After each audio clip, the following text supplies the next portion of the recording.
ওকে, আমরা একটু সময় লাগলেও ফিট ফিক্স করে তোমাদের সাথে পুরো পারফেক্ট স্ট্রিম করব। So don't worry about this one. আমরা একটু যাই আমাদের ব্যাকগ্রাউন্ডের অবস্থা দেখতে। অ্যান্ড ডিভাইস এখানে প্রবলেমস আছে। ওকে গাইজ, আমরা এটা ফিক্স করে ফেলবো খুব দ্রুত। ওদের কমেন্ট্রি শোনা যাচ্ছে, I know it will get fixed, একটু অপেক্ষা করো। আর আজকের যদি এমবিপি দেখি, আর কি চার্জার্সের ব্যবহারটাও মোটামুটি সেখানে হয়েছে, বাট দেখুন সেই জায়গাতে কিন্তু নর্মালি আমরা ভিএসকে এর ব্যবহারটা মোটামুটি ভালোভাবেই দেখেছি। অ্যান্ড এর পাশাপাশি যেই নতুন ওয়েপেনটা এসেছে আইফারেস উইনচেস্টার, সেই উইনচেস্টারের কিন্তু ব্যবহারটাও বর্তমানে আমাদের ম্যাপের মধ্যে খুব ভালোভাবেই বেড়েছে। কজ একদম শুরু থেকে আমরা প্রায় মোস্ট অফ দ্য প্লেয়ার্সদেরকেও কিন্তু এই ওয়েপেনটা ব্যবহার করতে দেখতে পাচ্ছিলাম, এবং লাস্ট সার্কেলে M79 আই মিন সার্কেল 6 এ সেখানে কিন্তু M79টা কিন্তু সেখানে ব্যবহার করা হয়েছে। সো এর পরবর্তীতে হচ্ছে আমরা যাব আমাদের অন্যান্য যে সেগমেন্টগুলোতে। Let's see. একদমই এই সাইড থেকে হাইলাইটস যেটা বলছিলাম যে এমন একটা আসলে আনএক্সপেক্টেড ফাইট ছিল ইভোলসদের একটা অনাকাঙ্ক্ষিত এন্ট্রি হটশটও যেখানে আসলে ডমিনেট করার চিন্তা ভাবনা করছিল, সেখানে ইভোলস যাবে এন্ট্রি নিয়েছিল। অ্যান্ড আর কিউ ডার্টস আরসিদের এগেইনস্টে আসলে চেজ করা হয়েছিল হোপকে। প্রথম শটের পর একটা সিঙ্গেল শট প্লেয়ার সেখানে নক, এটাই চার্জ বেস্টারের ভূমিকা। রেই যে ব্যাপারে বলি, দেখো উপর থেকে আরেকটা টিমের এন্ট্রি হয়েছিল, সেখান থেকে একটা স্কাইলার এসেছিল, আমরা যদি বলি রিপ্টার্ড রিদম। অ্যান্ড নোভালি জিওন স্ট্রাইভ বা রেইদের একতরফা প্রেশার এটি করতে পারেনি সেভাগ, শেষ পর্যন্ত চেষ্টা করেছে এবং চেষ্টা চালিয়ে কিন্তু সফল তিনি হয়েছেন। টপকে এমভিপি রাশিয়াকে নক নিয়েছিল।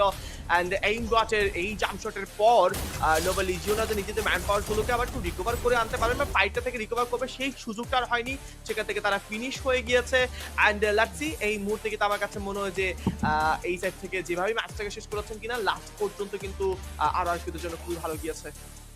দেখা যাক, আর কি ওদের জন্য তো ভালো গিয়েছে, বাকি দলগুলো এখন চেষ্টা করবে পরবর্তী ম্যাচগুলোতে যেন তারাও ভালো পারফর্ম করতে পারে। আমাদের বাংলাদেশি দল রেড ক্লিফ, তাদেরকে আমরা প্রথম ম্যাচে প্রায় 4টি পয়েন্ট নিয়ে যেতে দেখতে পেয়েছি। পরবর্তী যে আপকামিং আরো 5টি ম্যাচ রয়েছে, সেই 5টি ম্যাচের মধ্যে একটা হিউজ অ্যামাউন্টের পয়েন্ট তাদেরকে কালেক্ট করতে হবে যেন ডে 1-এ তারা একটা ভালো স্থানে থাকতে পারে। অন দ্য আদার সাইড, আজকে গ্রুপ সি এর যে টিমসগুলোর ফার্স্ট ডে, তারা আজকের দিনে 70-80 এইরকম একটা অ্যাভারেজ পয়েন্ট হয়তোবা তারা সেখানে নিয়ে যেতে চাইবে যেন ডে 2-তে অত বেশি প্রেসারে না পড়তে হয়। অন দ্য আদার সাইড, যেই গ্রুপ বি এর যে টিমগুলো রয়েছে তাদের জন্য কিন্তু আজকে একটা ইম্পর্টেন্ট ডে, কজ এর আগেও সেটা মেনশন করেছিলাম আমি যে উইক 1 এর আজকের দিনের গ্রুপ বি এর লাস্ট ডে হতে পারে।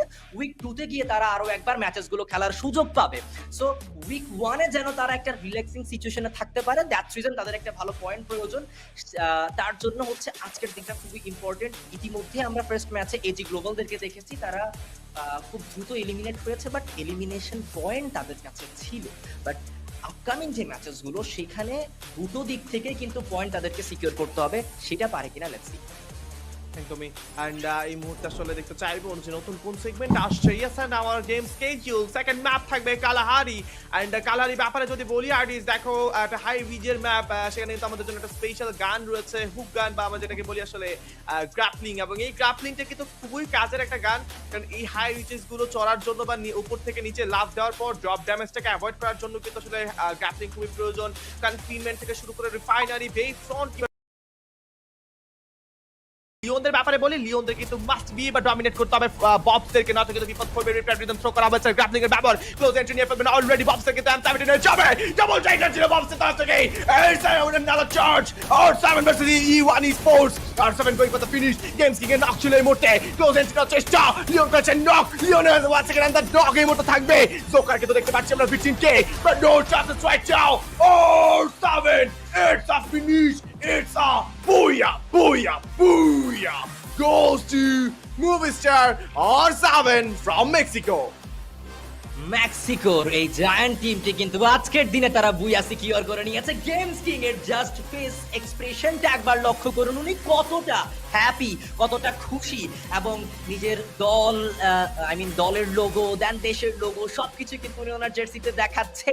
অ্যান্ড খুবই ভালো পারফরমেন্স কিন্তু এই মুহূর্তে আমরা মুভি স্টার R7 এর কাছে দেখতে পেয়েছিলাম।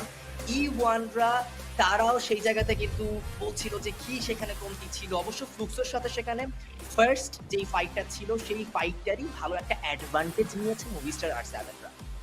Yup and hacks games king Della এবং জোকার কিন্তু আজকে দিয়ে প্লেইং করে আছে। টার্বো খেলছে না, but games king and hacks এর লাস্ট মোমেন্টে কিন্তু একটা বড় সড়ো সন্দেহ সৃষ্টি হয়েছিল যে লিওনের একের পর এক উইনস্টে স্টারের নকে না জানো আজকের দিনের খেল খতম হয়ে যায়, এবং কি পারফেক্ট একটা ফাইট ছিল। আর এই দেখো লাস্ট মোমেন্টে বক্সে যখন ক্লোজ এন্ট্রি নেয় আর সেভেন সেটাকে কাজে লাগিয়ে কিন্তু তারাও ক্লোজ এন্ট্রি নিয়ে নেয়, অ্যান্ড সেখান থেকে কিন্তু ফিনিশিংটা এসে পড়ে।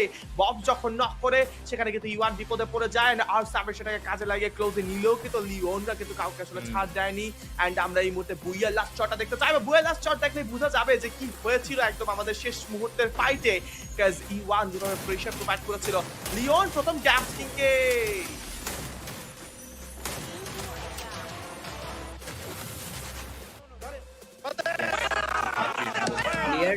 প্লেয়ার্সদের সেই এক্সপ্রেশন সেগুলো কিন্তু সেখানে আমরা দেখতে পাচ্ছিলাম খুব ভালোভাবেই। অবশ্য ইওয়ানরা একদম ইনিশিয়াল যে ফাইটটা ছিল সে ফাইটটার মধ্যে শুরুতেই দুটো এলিমিনেশন দুটো নক তারা সেখানে বের করেছিল, বাট বাকি যেই দুইজন তারা বাকি যে কাজের কাজটা সেটা করে দিয়েছে।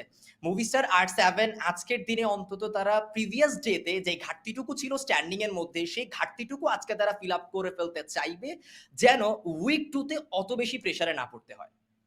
একদমই। অ্যান্ড আর সেভেন স্টার্টিং থেকে বেশ ভালো, তবে দেখো স্টার্টিংটা বেশ ভালো ছিল না। স্টার্টিং এর ফার্স্ট ফাইটের পর ফাইটস গুলোকে তারা আসলে বুঝে উঠে আসলে করেছে।